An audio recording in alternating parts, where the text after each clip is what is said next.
people, how are you all doing? I hope you're doing great from wherever you're watching me from. In case you're seeing my face for the first time, my name is Chinazena. My channel I discuss mainly on Germany residency information. Like today we'll be filling a form called the questionnaire form, the form that you fill if you're applying for family reunion visa to Germany. Before we go into that, I want to appreciate all my returning subscribers. Thank you all for making our time to watch all of my videos. Thank you for leaving good comments. And for my new subscribers, thank you for joining the family and consider subscribing if you love the content that I put up, and turn the bell there on so you'll be aware whenever I post videos like this. Let's go on. Let's go on to fill the questionnaire form. This is the questionnaire form. You can see it here written questionnaire for verification of Nigerian document. This is going to be as a case study for everyone who is applying for family reunion visa. There is going to be also this questionnaire form for your country. It says, please complete the form completely and in English and indicate clearly if something is not applicable. The first thing you have here, you put your surname, your middle name, and your first name. The next thing here is where you give your address, the address where you are staying, you the applicant. This is about you, the applicant, not your spouse. You that is applying for family reunion visa. It could be a man, it could be a woman. This form is for you. Nothing about this. You will come to a place where you feel for your spouse, but here is for you. So you give your address where you stay. This must be address where you'll be verified, because this form will be used for verification. Everything you've said here will be verified. Okay, this is your telephone number, the one that's reachable, email, the one that is reachable in case you want to send your email requesting for more documents. Where you were born. If you were born at home, indicate. If you're born in the hospital, you indicate and write the name of the hospital, the address of the hospital here. If you are baptized, you write the name of, you write baptized or not baptized. You write the name of the church here, date you are baptized, address, because they would like to go there. In case you're not baptized, do not make something up. They will go there, and when they find out that something was made up, it's an issue for you. I'm telling you this from my experience. So they will want to go to places that you fill in this form to make verification. In case there's something you are not sure of, leave the form vacant. It is better for you than to fill something that is not true and will cost you your visa. Okay, we'll come to your school, starting with your primary school. So if you did not attend primary school, you tick this box and tell them the reason why you did not attend primary school here. Or if you attended primary school, you don't have to tick this box. Just go on to fill the name of the school, the address of the school, and the period where you attended the school. Let's say you started primary school in Nigeria, for instance, is for 6 years. So you write the year that you attended the primary school, from the year for primary 1 to the end, which is primary 6. So do not try to manipulate anything. Give accurate date if it's possible, and you are in any way confused. Go to the school where you attended, get the information accurately and fill, because they'll be going to that school to verify. I am telling you this from my experience. The lawyer came and we went to the school where I attended, and he came with this form to ensure that all I wrote in this form is accurate. So we go on to the next page now. This is secondary school. They're asking if you did not attend any secondary school, you indicate here. But if you attended primary secondary school, do not tick this box. So people that did not attend, you tick this box and you tell them the reason why you did not attend. But if you attended, do not tick this box. Just go on to write the name of the secondary school, the address, the period where you attended the primary school. Now this is for your civil status. If you're single, tick here. If you're married, traditional marriage, you tick here and write the date and place of marriage. If you got married in court, you tick here, write the date and place of marriage. If you are an Islamic person and you got married in your religion, tick here, write the date and the place. If you are divorced, tick here, write the date and the place. If you're a widow or a widow, tick here, write the date of the death of your spouse here. Now we come to details of your fiancé, your spouse, or your ex-spouse. This is where you fill details concerning your spouse. Okay, all right, I hope you can see what I have clearly. Write the name of your spouse,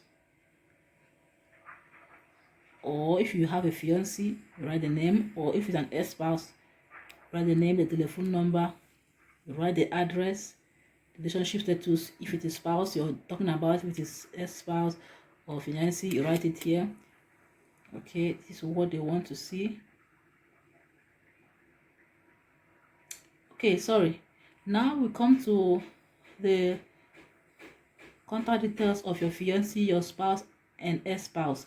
The first number, which is 1, has name and address, and has name and address. This is for your fiancé. The first thing written here. If you, the person your in relationship with is your fiancé, is where you feed the data, the details here. Write the name of a fiancé, the address, telephone number, and then write fiancé here. If you're in relationship with your spouse, which I presume is what you should write as someone applying for a family living visa, it should be a spouse because it's family. You write the name here, the number, second number, number 2 here. Write the name here, the address of your spouse, where he or she lives, and the telephone number and the relationship status, which is spouse.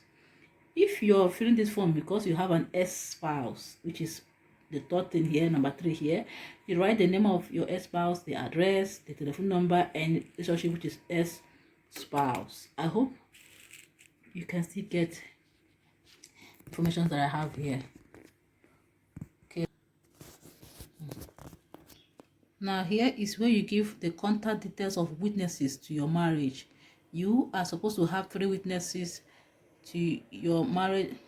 You're supposed to have at least 2 witnesses to your marriage. These witnesses will also be interviewed during your verification process. So you write the name of the first witness, the address, the telephone number, and the relationship of this your witness. You write the name of the second, the telephone number, the address, and the relationship. I used for me, it could be your brother-in-law, it could be your brother, it could be your cousin, but this is someone who signed a witness for a witness form during your court wedding. This is mainly for court wedding. Someone that signed, and the person was also captured in a photo, because you give them the photo showing where the person was signing or the persons were signing. So these people that signed your court or wedding document as witnesses, you fill their data here. If they are 3, if they are 2, if they are 4, you can fill all their data here. Okay, I said earlier, it could be your brother, it could be your cousin, it could be your sister, it could be your in-law, whoever it is, fill the data here. But I will advise you that you use from 2 to 3 is okay. 1 is not enough. It should be from 2 to 3 persons, because I use 2 persons. Okay. Now, contact details of your parents is where you fill the contact details of your parents here. You write the name of your father, your father's telephone number, and the address. If he is dead, also tick this box here. Write the date and the place of death. This is what they want to see. Your mother's name, your mother's telephone number, her address if she's dead. Write the date, the death date, and the place of death here. All right. Go on to the next page.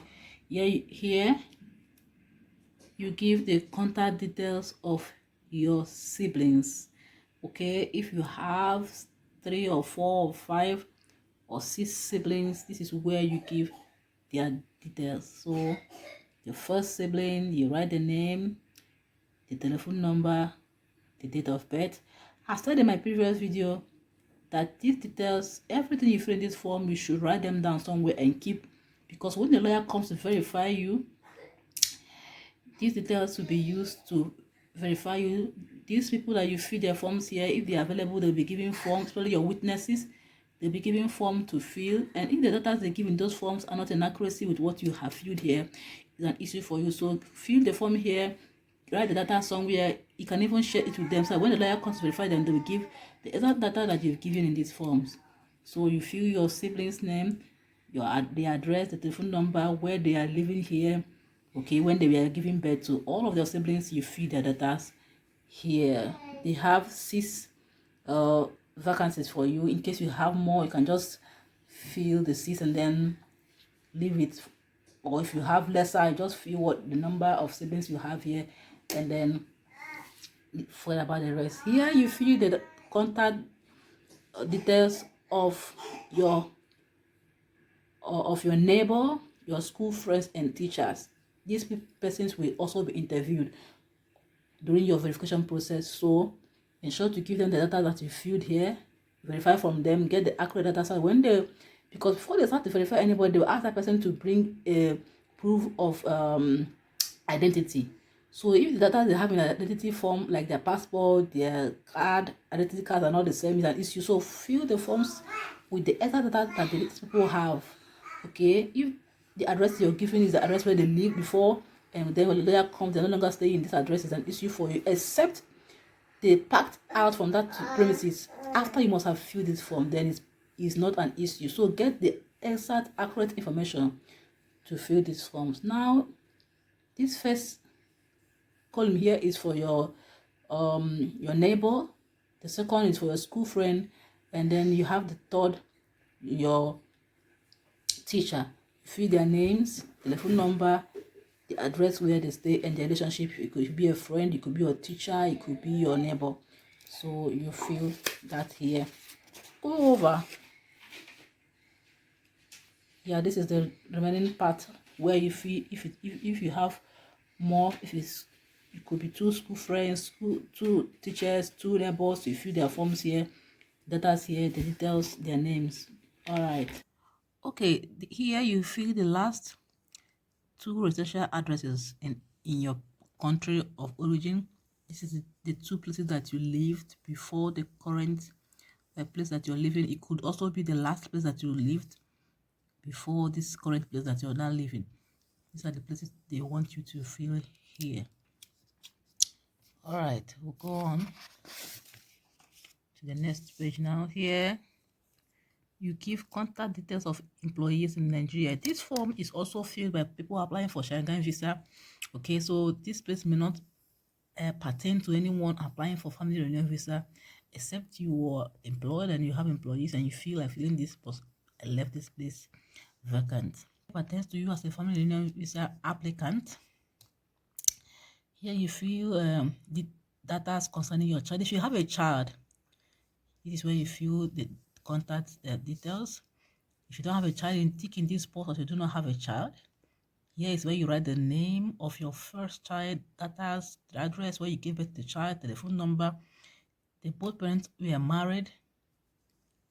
When you gave birth to this child, this is where you fill the form.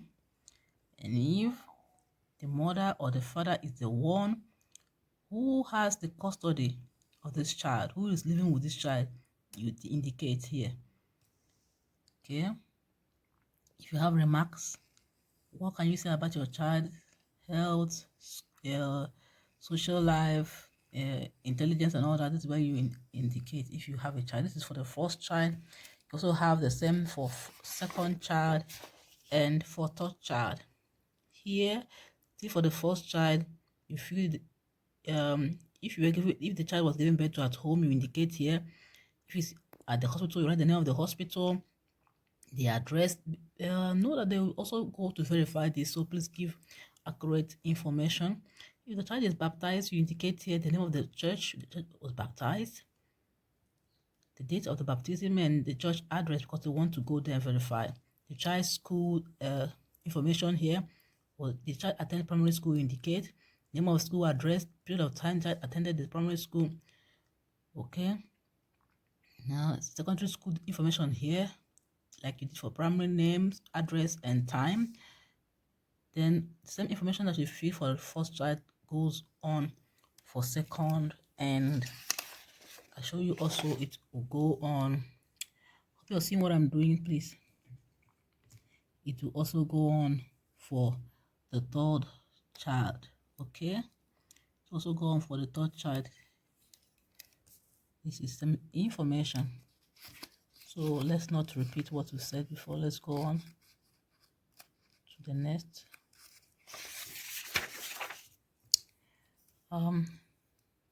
This is also educational information for the child.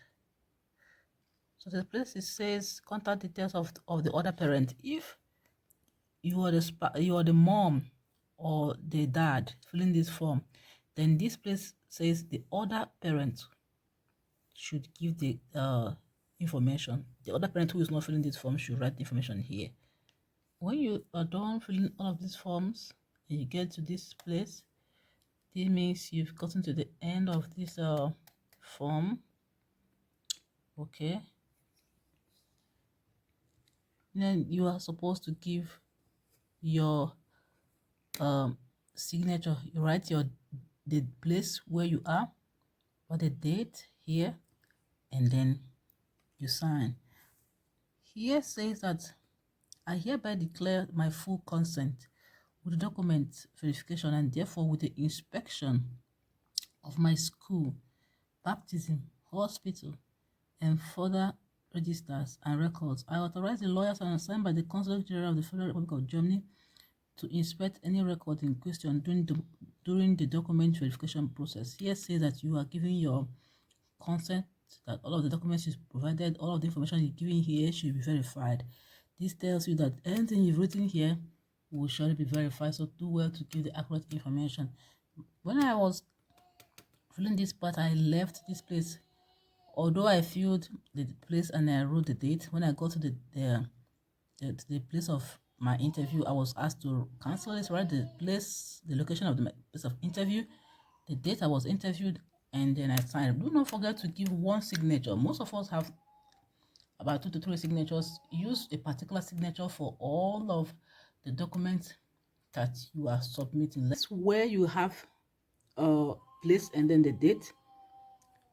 Do well to leave this place this vacant. When you get to the place of interview on that day, you will fill the place, then you write the date of your interview, and then you sign. Do not forget to use one signature. So most of us have several signatures, so when we fill a particular form, we use several signatures. Do well to use a particular signature so that everything will correspond. And then the information you're filling for your siblings, for your parents, ensure that for your neighbors, for your who else, for your witnesses on your court wedding, get this information from them, and let it be the accurate information that they have.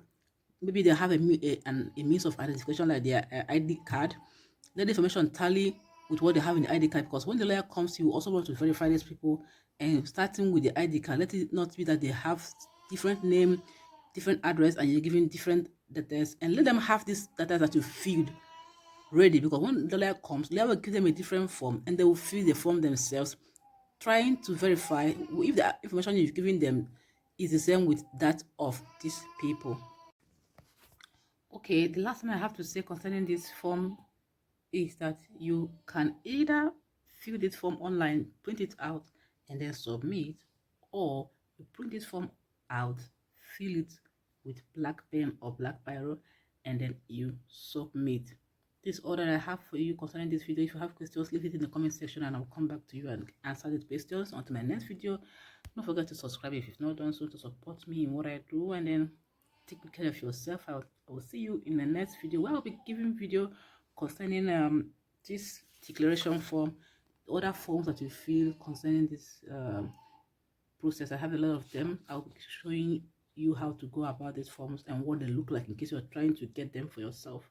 But then I will see you in my next video. Have a great time and bye.